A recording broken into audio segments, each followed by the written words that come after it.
they could also trade in the thousands of other securities on our platform. So it was a difficult decision, and that's what we had to do as part of normal operations.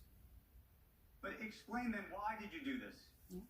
Did the SEC call you and tell you you had to do this? Was there a problem inside the company in terms of liquidity, in terms of the amount of deposits that you had to put in front to the exchanges? What led to this? Sure, and let me explain exactly how this works. Please. Well, first of all, I want to address some of the misinformation that's been out there, because there's a lot of it. We absolutely did not do this at the direction of any market maker or hedge fund or anyone we route to or other market participants.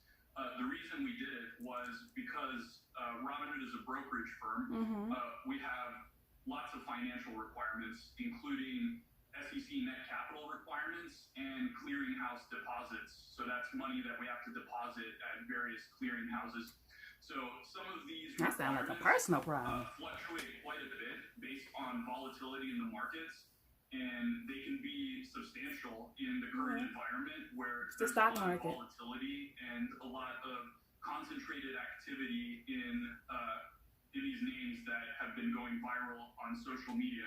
So we're really in unprecedented times, and in order to protect the firm and protect our customers, we had to limit buying in these stocks.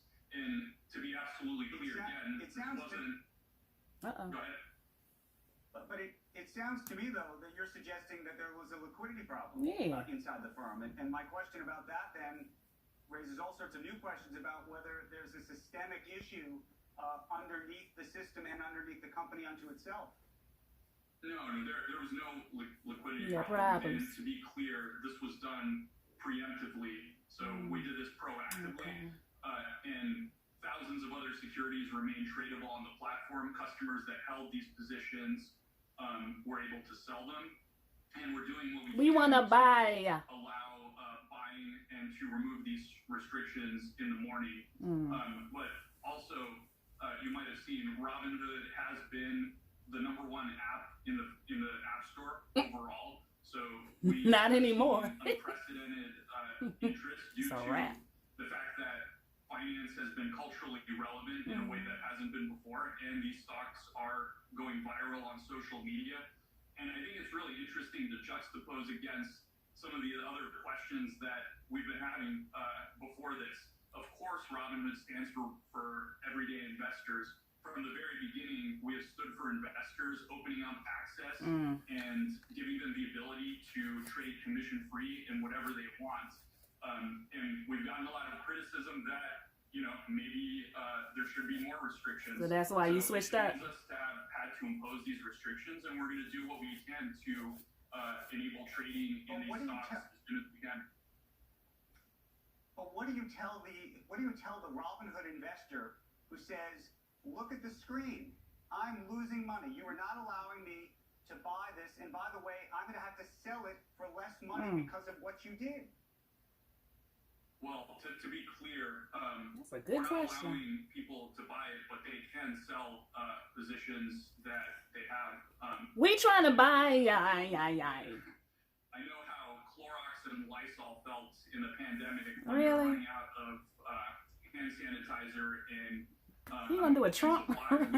Y'all in this Lysol. This level of concentrated interest market-wide in a small number of names before. So we understand our customers are upset. We're doing what we can to re-enable buying in these names. Open it up. And we stand with our customers. We stand for the everyday investor, and we do believe that you should be able to buy and sell the stocks that you want to, subject to all requirements. And that's what we're working day in and day out to make possible. What do you say to the customer who says, "Look, maybe I shouldn't be on Robinhood anymore. If they're going to shut me out right when I need to be on the service, maybe I should go to an alternative service"? Cute too. We realize customers are upset with this. It was not an easy decision. Ultimately, the team made the correct decision here. So what we can do is move forward, focus on giving customers the most stable and reliable platform going forward. He said, shut up and move forward. We've invested a lot in that, and we've actually seen some great progress and taking all the steps we can to make sure customers can buy the securities that they want to buy without restrictions in the future. Like tomorrow. When you look at the trading in these stocks over the past several days, do you think they're divorced from reality? Are you concerned that the investors that are involved in this are doing these things for reasons that they fully understand and they fully understand the risks involved? Look, is it any of your business? A big believer in more education. I want to make sure that we give customers all the tools and educational resources that we could possibly. They sure don't ask me before they take my money. This is really about access. When I owe it. Access is something I've been super strong about from the very beginning, in the face of a lot of criticism and questions about whether we should be granting people access in the first place. So yes, I think people need to be informed, they need to be educated. We do want to give them the ability to do that, but I also believe that access is a very powerful thing. The more individual investors have access to the markets, the better off we'll be. And we're going to work tirelessly day in and day out to make sure customers have that access. It's in the name. It's everything we stand for. Vlad, can you walk us? Bring Melissa in. Yes, Andrew, thank you. And Vlad, thanks for being on CNBC. Can you walk us through the moment in which you realized that you needed to do this in order to have the capital? I mean, you drew on credit lines. We've confirmed that, and you can confirm that to us So you directly. didn't have no money. At what point did you say, the options volume is just crazy, the stock volume is crazy, and we need to do this? It sounds like something you should have been able to figure out prior to. Okay. Well, it's interesting because I don't remember a time in the past where social media and the financial system have intersected in such a direct way. So things can go viral on social media, and that can lead to virality in the You had 3 days to get it together. Like I mentioned before, Robinhood's been #1 on the App Store for the last several days, and Don't say it no more. On the App Store before, so I don't think Well, get it out, I anyone guess. could have anticipated that this You're would going to happen. be zero on that. And in terms of the credit lines, you mentioned 5,000. that was really a proactive measure. As I mentioned earlier, You got some people credit lines? the deposit requirements that we have at the various clearinghouses govern how much we can allow customers to buy some of these stocks. So obviously, in line with our mission and what we want to do, we want to put ourselves in a position to allow our customers to be as unrestricted as possible in accordance with the requirements and the regulations. So While restricting them. Credit lines so that we could maximize within reason the funds we have to deposit at the clearinghouses. So it's about you, not about the customer. Final question, and we only really have 30 seconds at this point, and we will continue this conversation on Squawk Box tomorrow. But the question I would ask you is, you said you're going to start allowing buying tomorrow. What happens if it triggers whatever system triggered today where you had to stop it? Are you anticipating that? Are you doing anything You should, of that? because it's going to happen.